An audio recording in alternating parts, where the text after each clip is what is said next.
May sasabi ako sa inyo guys. Kung makapabiktiman kayo dyan, huwag na kayo magpabiktim pa kasi nawawalan kayo ng mga kaibigan. Binablock ka nila sa GC ninyo. Tapos, di ka nila papansinin sa school. Huwag na yung mapabiktim. So, gusto ko to sabihin kasi mapabiktim din yung mga kaibigan ko sa school.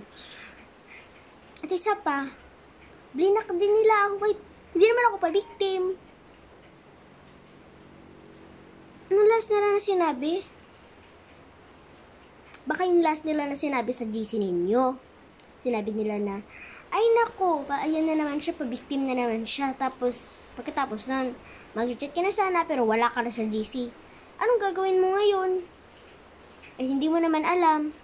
Kahit inad ka pa ng kaibigan mo, kahit inad ka pa ng kaklase mo, di mo pa rin mahahanap. Pero kapag na-add ka nun, pero kapag na-add ka talaga nila, makikita mo talaga kung sino yung nag-block sa inyo. Sa akin may nag-block sa akin sa GC, sinuntok ko.